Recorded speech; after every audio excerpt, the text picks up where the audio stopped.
Good morning or afternoon, everyone. I am Tony Robinson with MAPP, and welcome to today's webinar titled Importance of Water Flow and Injection Molding, Leverage Your Cooling Power, presented by Plastixs, a Globeius company. Just a few notes before we get started. I will try to keep all attendees muted throughout the presentation, but please keep yourself muted as well to eliminate any kind of background noise or distractions. We are recording the webinar and it will be up on the MAPP website in the next few days. You will need a member login to access that page, so just reach out to us if you need any help with that. Plastixs will also have the webinar recording as well, so you can also reach out to them. There is time for questions at the end of the presentation, so please use the chat feature to ask any of those questions. Also, if you have any logistical issues, you can use the chat and I will help you troubleshoot. So with all of that being said, I will turn it over to Mickey. All right. Very good. Thank you very much, everybody who's attending today. Want to give kind of a good overview of this topic and try to cover as much of it as we can in the time we have. So we're going to move right into it. I wanted to go over, this is just briefly what we're going to discuss today. We do have an intro. We're going to get into the problems caused by inconsistent water flow, understanding the capabilities of your plant. Do you have enough cooling capacity? How GPM affects your mold, proper pipe sizing, effective use of mold temperature controllers, and then following up with additional considerations and takeaways. So we'll move right on into the introduction. I just wanted to give you a little background into myself. I've been in the plastics industry for about 45 years. About 20 of those years, I was a manufacturer's representative. So I was in many plants, installing, selling all types of water systems, mold temperature controllers. However, throughout my career, a main focus has been in cooling system, temperature controllers, and water manifolds and manifold design. We started Plastixs in 2000. It's now part of Globeius since 2004. And we've done an extensive amount of work in the manifold and cooling business. We have complete product lines in these areas. We've also designed and developed a lot of our own solutions for specific applications as well. So our goal really in our business is to try to basically maximize the efficiency of molding cooling cells. And what I tend to find is it's always the little things that seem to make the biggest impacts. Everybody knows how to buy good machines, and a lot of people buy good molds, but if you don't follow some of the details, that's where some of the challenges come in. I just want to take a second to do a shout out. I have a picture here of my first NPE with my father, Mike, and my brother, Phil. We're a plastics family. My father was an injection mold designer in his own business starting in the 60s through the 80s. My brother was a plant manager, engineering manager, and then a consultant primarily to the medical industry for many years. Just really a shout out to them. A lot of them helped me both of them helped me on this path.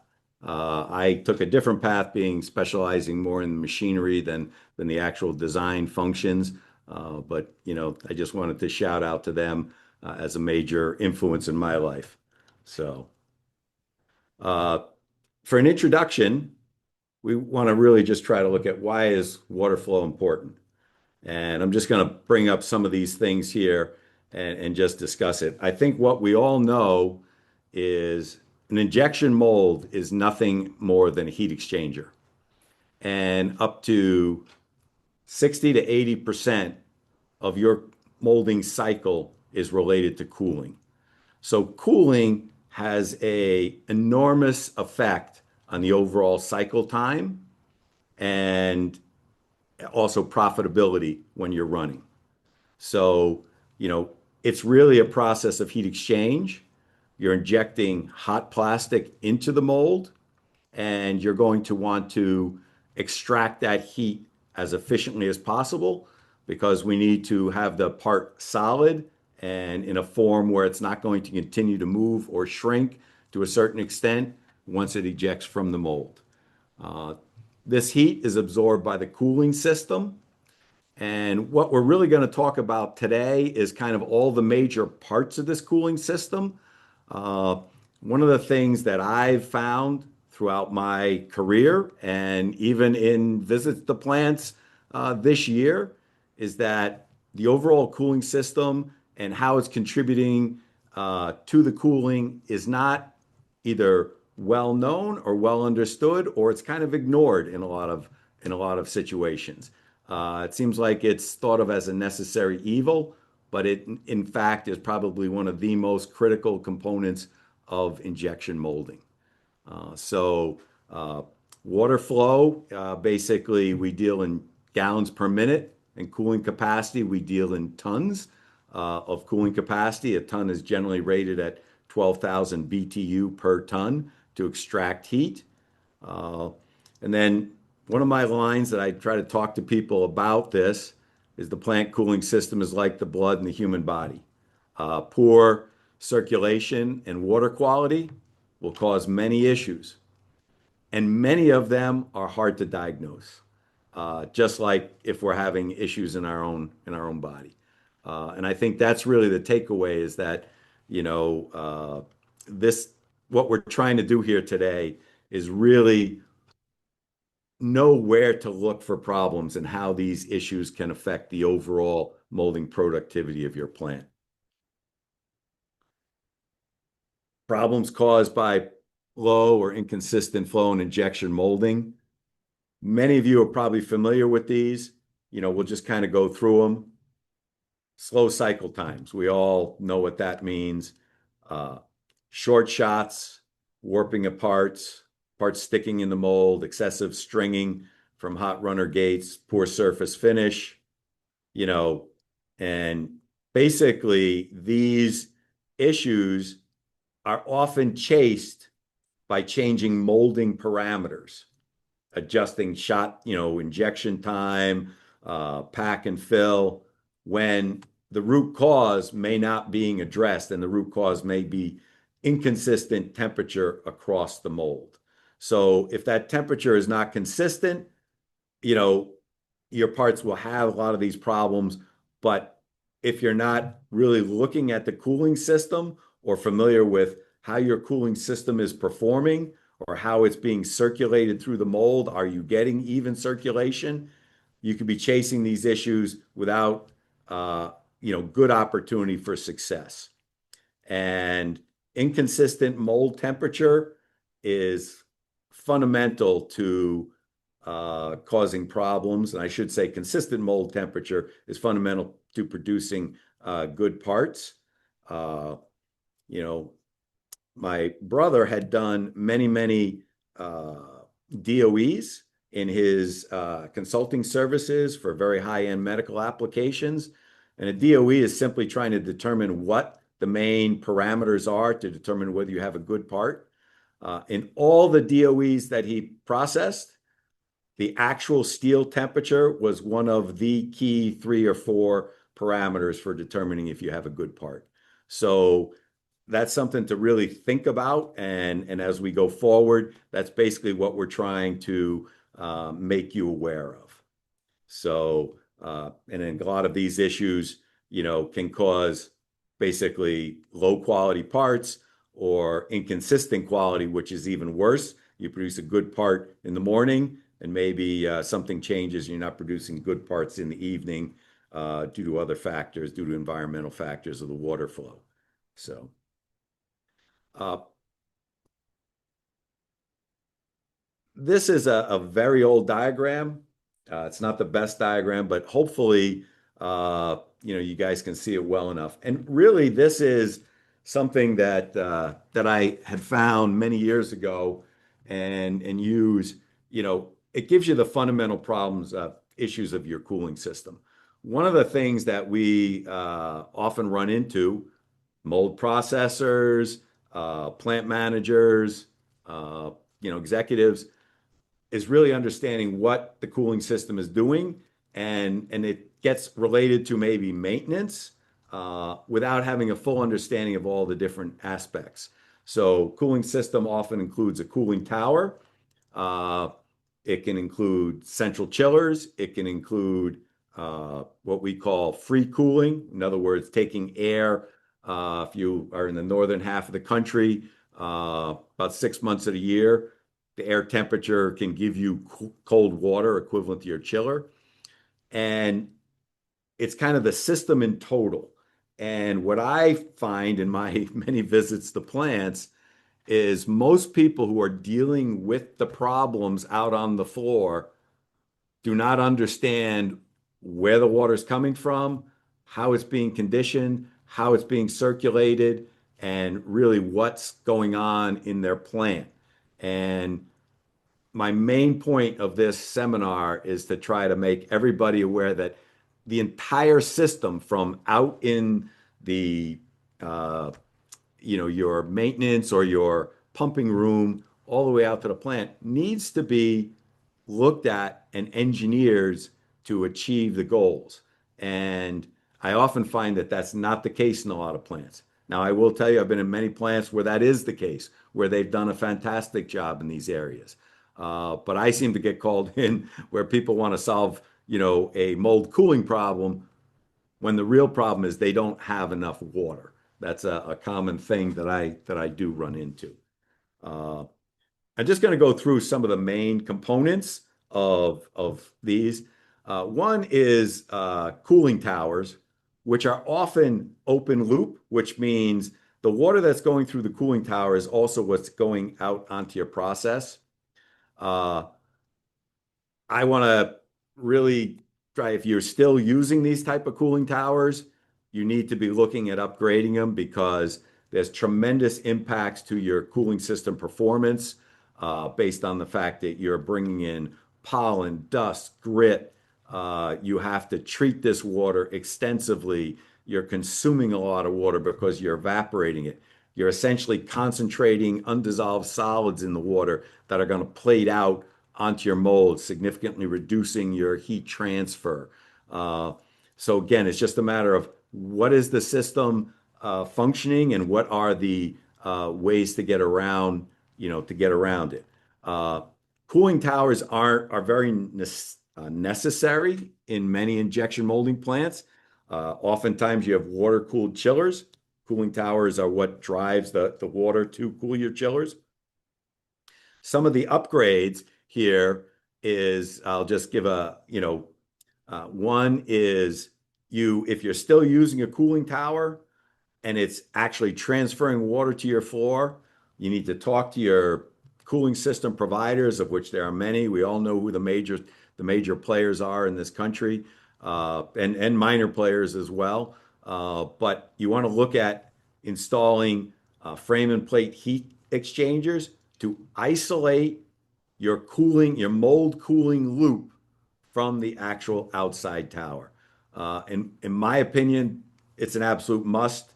And we really shouldn't be using open loop cooling and circulating water from a cooling tower to an injection molding plant in 2025. I know a lot of places it still happens, and there's lots of reasons to that, but it's the strength of this presentation is the kind of stress looking at these. The other thing is one thing that's becoming quite popular today and much more prevalent are adiabatic cooling towers, which are basically a cooling tower, which is just an air to water heat exchanger. So we're getting the power of cooling of the air cooling the water, but we're not introducing the contaminants. So it's a sealed system. So this is a major upgrade. A lot of the major companies are selling these now, and it's a huge upgrade for your system. And then, of course, central chillers are also very prevalent in the cooling components of many plants. They could be used for mold cooling in most cases. Sometimes they may be cooling for everything. But again, these are upgrades. You want to make sure, what am I actually doing? Do you have multiple cooling loops? Some people have a loop just to cool their water, their molds for chiller, and then they have a separate tower water loop that maybe goes through mold temperature controllers. The key is to make sure that these loops are closed loop, and so we're not constantly bringing corrosion and particles and things into your system. One of the big things that I stress whenever I talk to people is filtration and water treatment are absolutely essential. One of the things that I like to tell, to recommend to people is looking at full flow filtration. You can get full flow filtration for up to 10-inch systems or bigger. They tend to be bag systems. They're very, very efficient. Uh, you know, treatment scale is a big killer in these systems. And then moving on, from a efficiency, do you have variable speed drives on your motors? Oftentimes, those variable speed drives can be controlled by pressure sensors. So you really want to look at the system in total. What are we using out there? How's our system running? How can we improve it? There are many, many companies in the plastics business that specialize in water systems, system upgrades. These are not radical technologies, but what I find is many plants are only using one or two of these. They're not really looking at this as a complete system.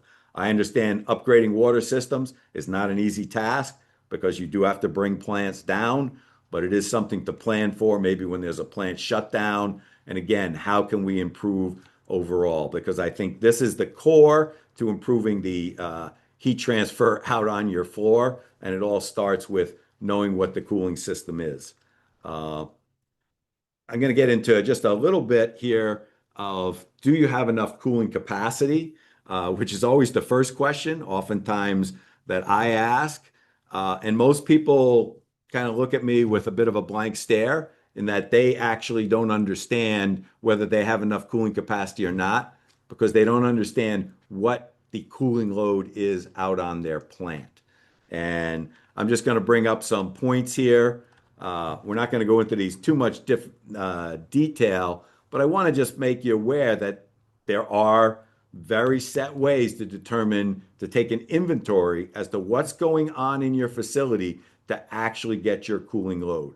Many of the major, again, cooling system producers have, worksheets you can use, things of this nature.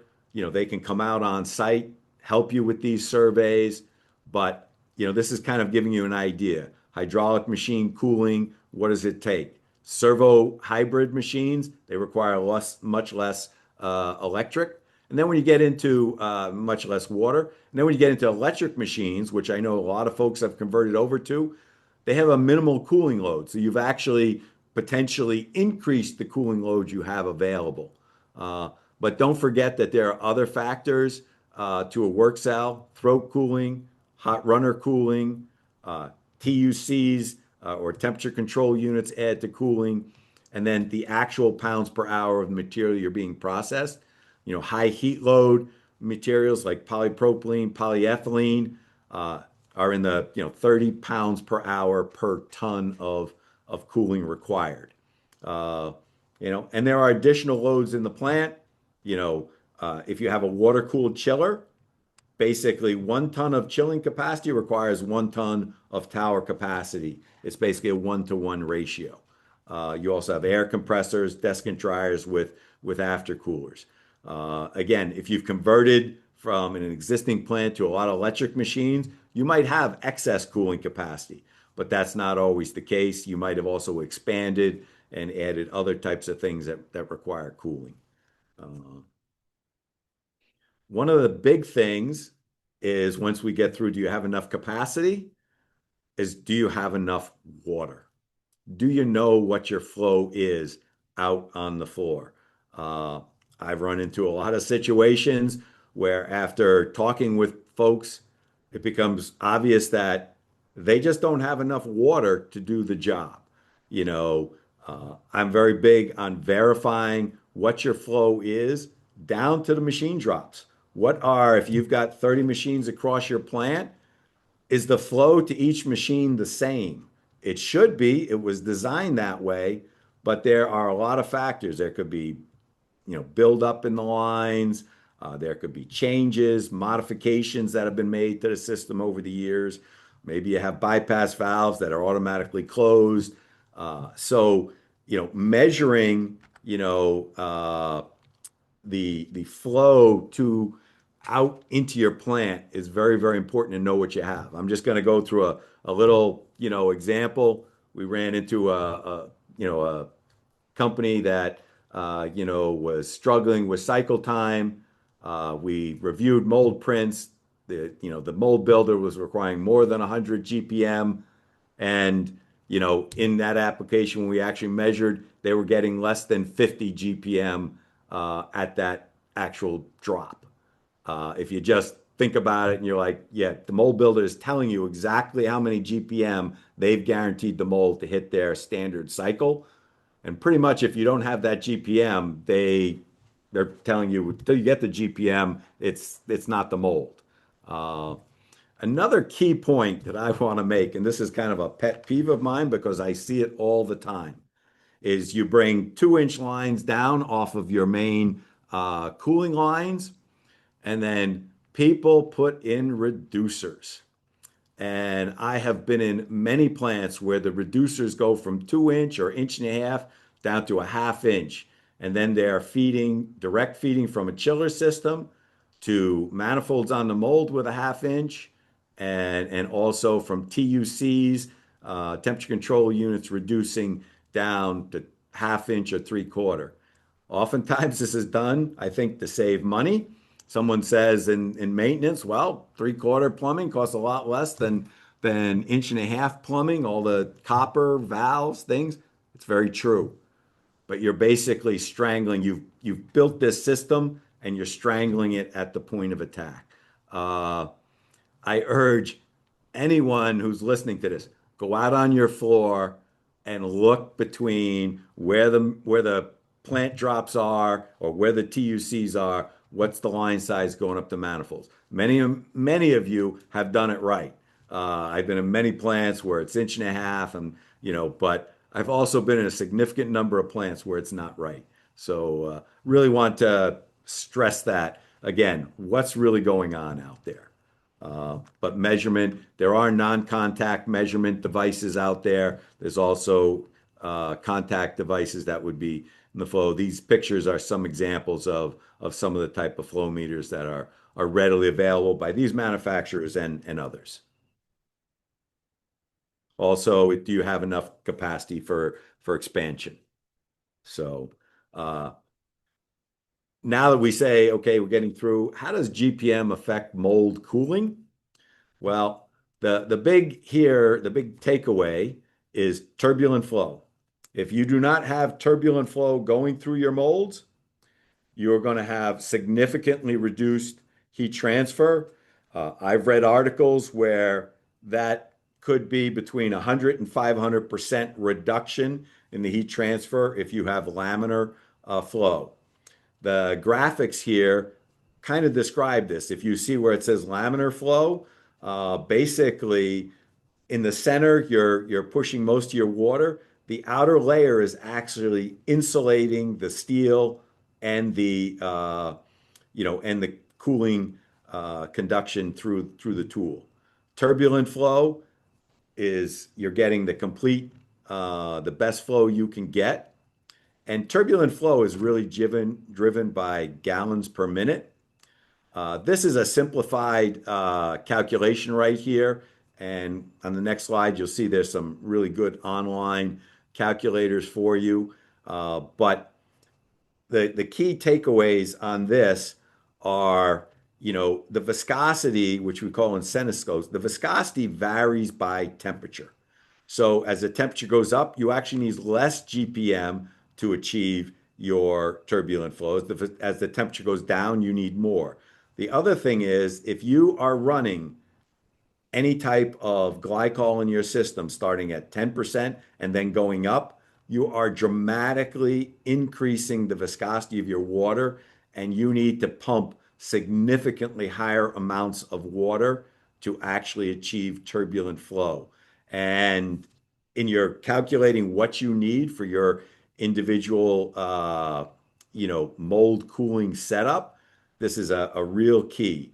Some folks are running up to 30%, maybe more, particularly if they have a external cooling system, free cooling system that maybe does not drain back on shutdown, where they have to maintain the water as water in a very cold environment.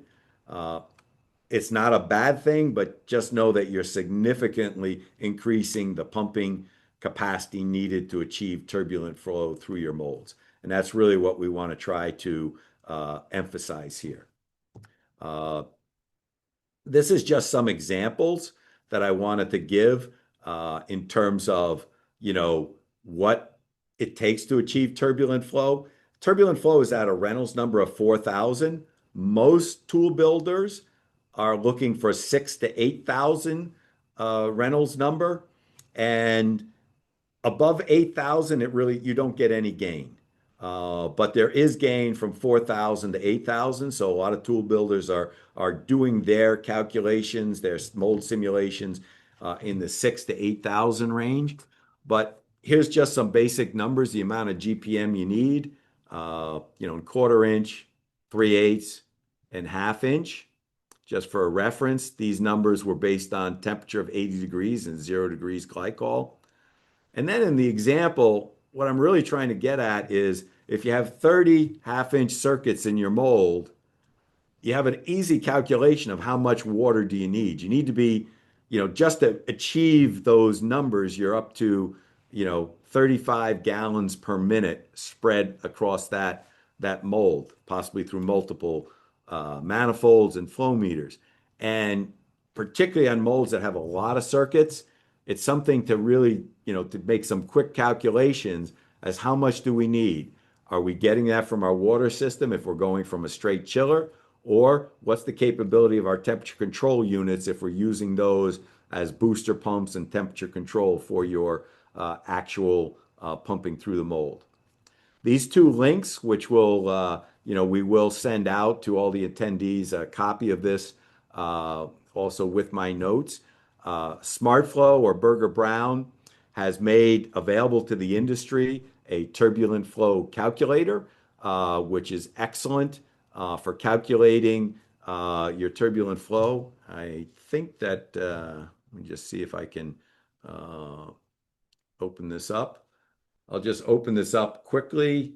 Uh, as you can see, you can enter your entering water temperature, percentage of glycol, your actual cross-sectional, whether it's circular, the diameters, your cooling flow rate. Once you do all this, it will give you a cooling flow rate and you can put in your Reynolds number.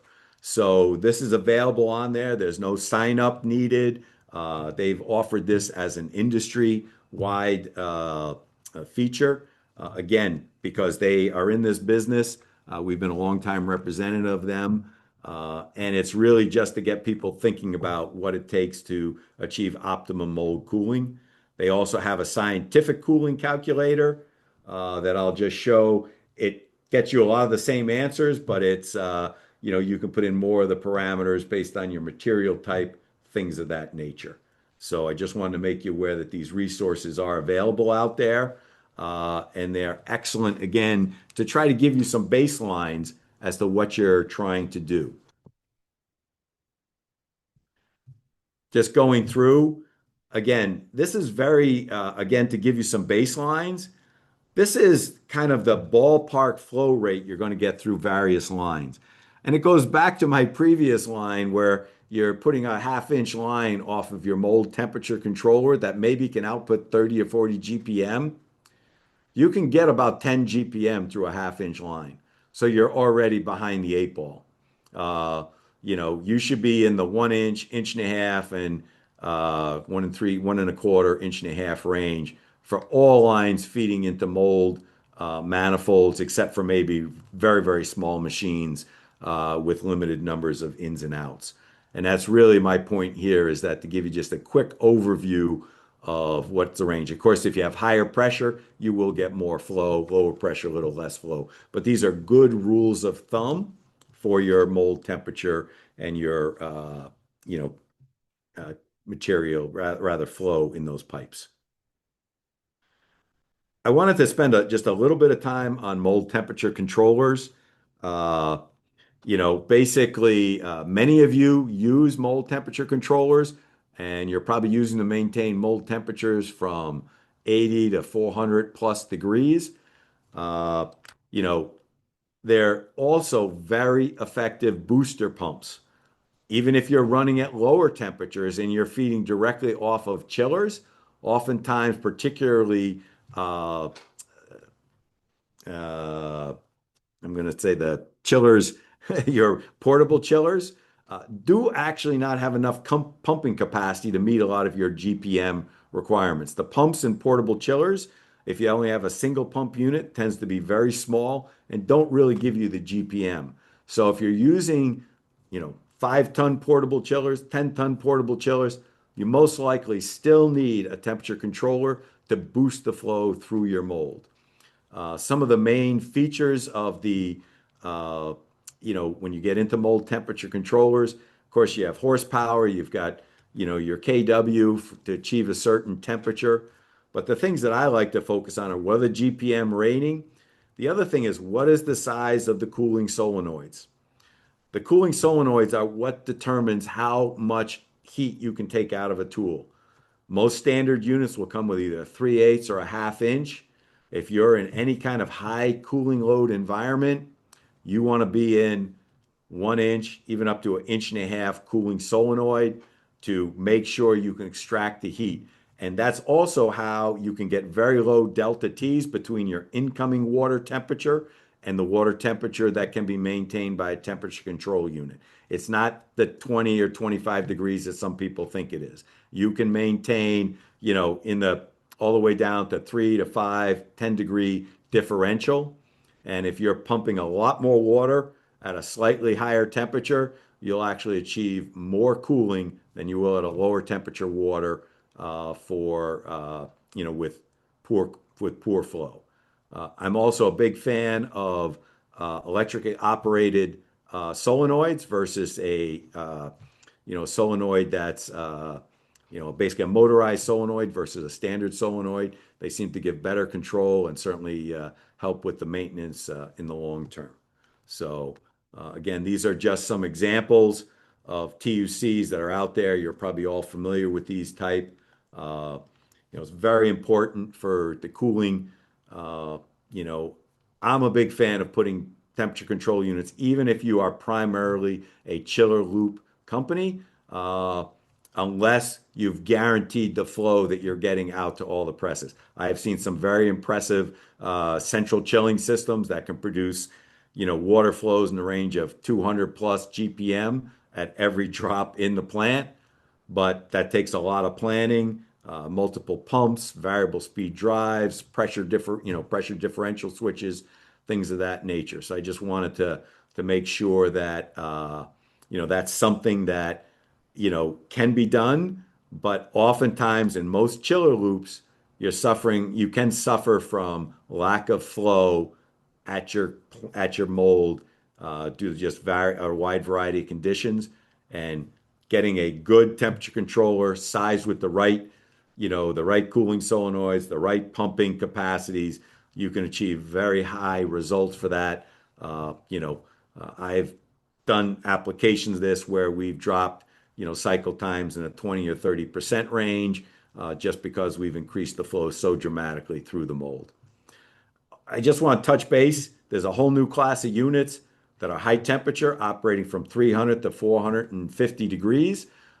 We're still cooling molds at that temperature, but it's for your very high-end engineered materials. I don't really want to get into that. That's a little beyond this. There is a link to an excellent article at the end of this presentation that I've written for Plastixs Technology. That'll give you a good overview of everything needed for those. But that's certainly something that's out there. Just wanted to make you folks aware of it as we get into it. Uh, some additional considerations. These are some rules of thumb that we often use here at my company and can be very good for you guys looking at. Uh, for correct manifold sizing, the area of the input line should always exceed the areas of the output.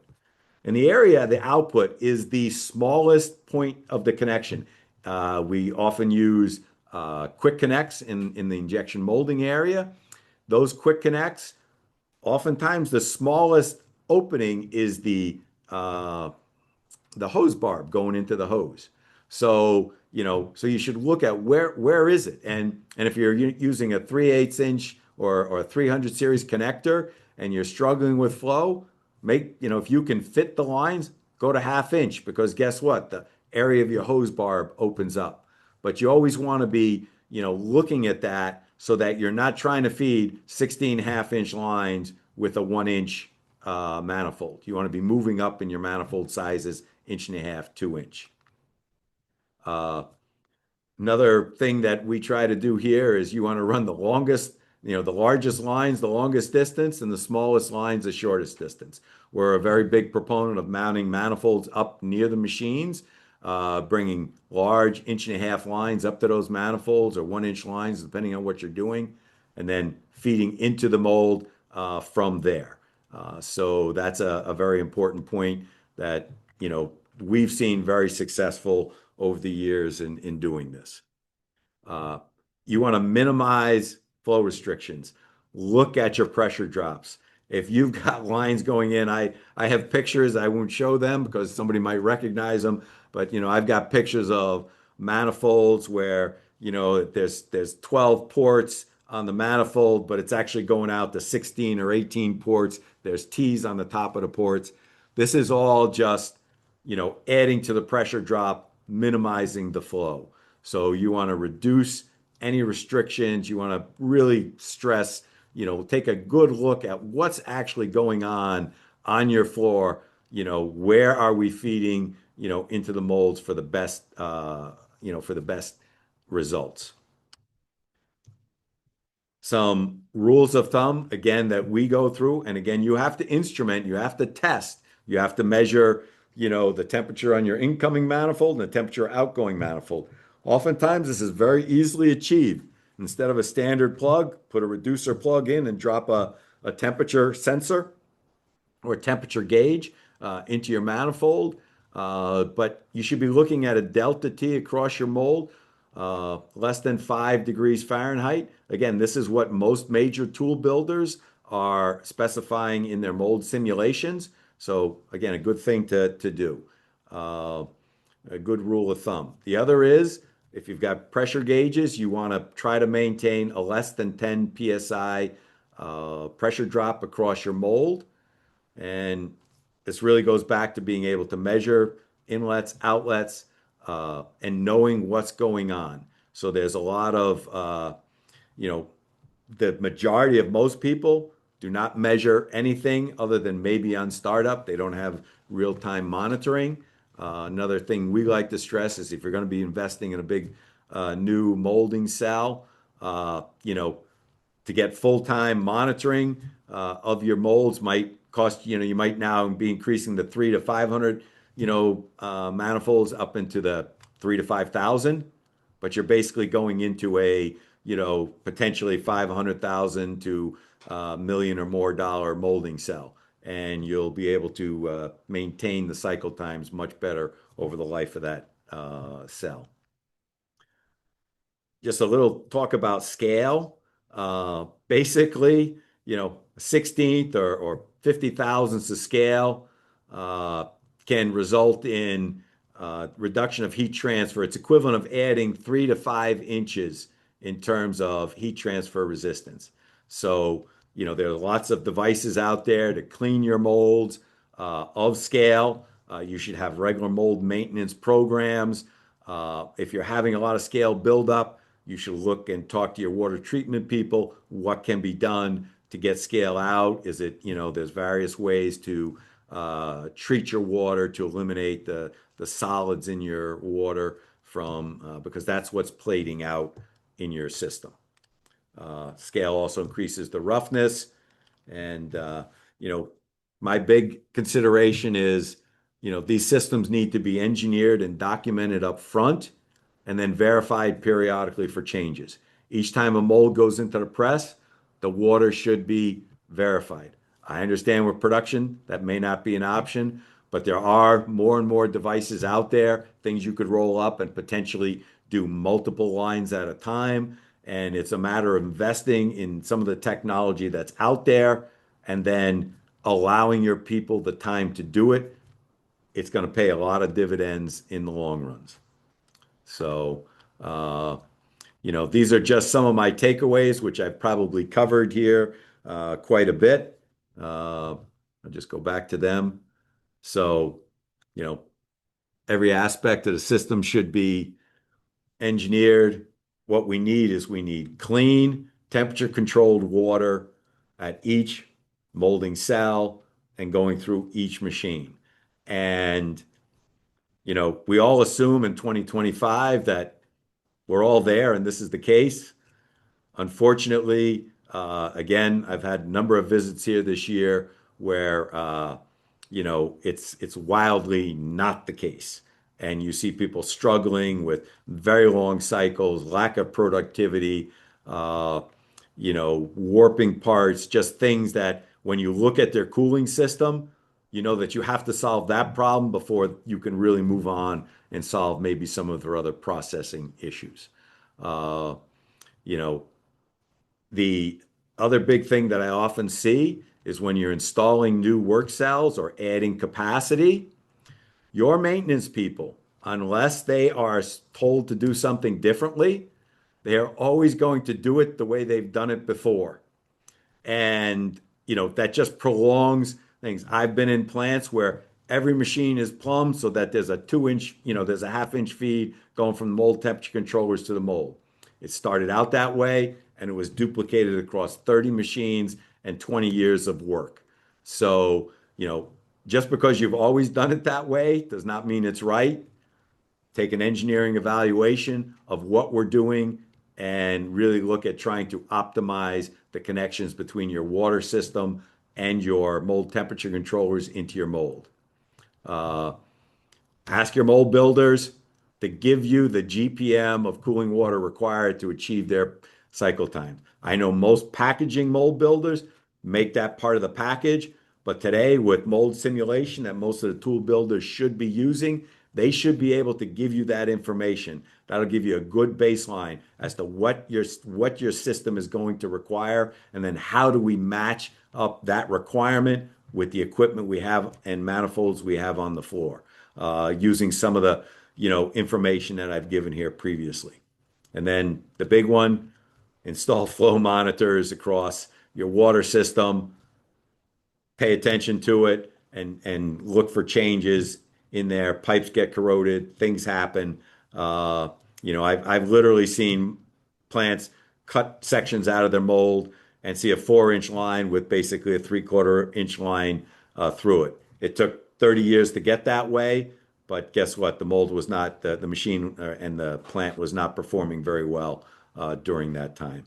So those are some takeaways. I'll just give you in this, there's some additional resources that will give you some links to some articles that I've written in plastics technology, some articles written by some other folks in plastics technology. Uh, Berger Brown and SmartFlow actually conduct a scientific cooling class around the country at various locations. Uh, I've also written an ebook for some custom water manifold design, and then some different blogs. So just some resources for you. And then, you know, here's some pictures of some of the stuff that the way we like to see molds done. Your molds close to the machine, feeding with large diameter water flow, with water manifolds. And then this is a key one in that you'll see here, not only do we have flow meters, we have flow regulators. Again, not all the molds, the circuits in your mold are going to pull water at the same rate. A regulator is a great way to basically keep your open loops in your frame from sucking too much water so that your cores don't have enough. Sometimes you might only require a few regulators for the big flow circuits so that you can cut down the flow on them, make sure you're maintaining turbulent flow, and then you get yourself more water to go to the rest of your molding circuits. So that's really So that's kind of the presentation today. I think I'm pretty much on time. Hopefully, I've imparted some good information for you. And the whole goal here is so that you really start looking at this. And as an industry, we start engineering our complete cooling systems the way we need to do. Uh, and then here's just the basic information on our company, should you need any additional information. So I don't know if there are any questions out there. I'd be happy to address them, and really appreciate the attention for the presentation today. All right. Yes, Mickey, thank you so much for all of that information. To the audience, yes, if you have a question, you can throw it in the chat. I was sent a couple questions already. The first one, let me pull them up here in Zoom. I run a chiller loop to all my machines. Why would I want to add a TCU to a circuit at a machine? Okay, and this fundamentally goes to flow. Just because you're running chiller doesn't necessarily mean you have enough flow to meet your turbulent flow conditions. And if you don't, your cycle time is going to be seriously affected. And basically, by adding a temperature control unit, you can boost flow dramatically and potentially run at 60 degrees and get better cooling than you did at a low flow condition at 50 degrees. So it's all about flow. And if you don't have the flow out of your chiller, you really need to make sure that you use a temperature controller as a booster device, which sounds a little, you know, counterintuitive, but in practice, it works very, very well. And we've had multiple examples in plants where we've recommended this and they've seen tremendous results. All right. The next question I have, can flow meters be installed without cutting into the piping or hose? Uh, yes, one of those pictures showed non-contact flow meters, ultrasonic flow meters.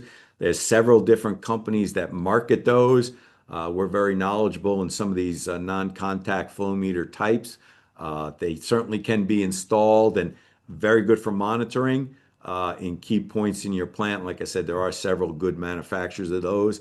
The other way that these can be done is flow meters can be outfitted with quick connects, and so that they can easily be snapped into the existing quick connects that you may be using on either connection between your temperature control unit and your manifolds, and then also your mold circuits and your the mold lines going into your molds and the quick connects and snapping those right in those locations as well. So two different ways to accomplish the same goal.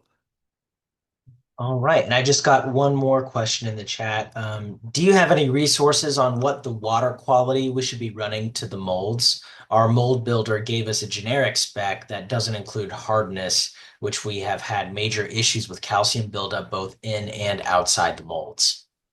Uh, Unfortunately, I can't give you an exact recommendation, but I think that, essentially a water treatment plan by a by a reputable water treatment company would include they're going to shoot for a given pH, balanced pH to help eliminate the played out.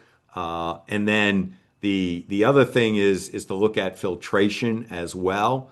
I'm for you should have the best water quality you can possibly have. Uh, but there are a lot of industry experts out there, and really you want to be reaching out to water treatment companies and even water system supply companies in terms of adding, filtration, maybe isolating your flow, your main flow from your cooling towers. You want to really look at how my system is performing, is it set up, and I think you need to use that before you can actually solve the problem of your water quality. But there are a lot of companies out there that are very good at that. Unfortunately, I don't have a specific answer to what that is, but you want the best you can possibly get is the best answer I can give. Another question that just came in, what would be the optimum glycol percentage for cooling water to avoid scale buildup? So if you're going to run glycol, and glycol is also an excellent anti-corrosive, and it also has some biocide properties. So I understand why people want to run it. We would like to see no more than 10%. particularly if you're not, if you don't need it. 10% would easily allow you to run chillers well into the below 40 degrees, into the 30 to 40 degree range. So it's really not an issue of temperature, but that would be what we would recommend to give you a minimum amount of increase in the viscosity. But you should go through the calculator and you'll see what the increase in flow to each and every line is required when you do add glycol. But our optimum would be no more than 10%. All right. Well, I don't have any other questions that came through. So, Mickey, once again, thank you for all the information today. Just a reminder to everybody that we did record the webinar and it will be up on the MAPP website, and Plastixs will have it as well. So feel free to reach out to either of us for the recording. Thank you to all of the attendees for being here, and I will now end the webinar. Everyone have a great day. Excellent. Thank you very much for everybody for attending. Really appreciate it. Thank you, Mickey.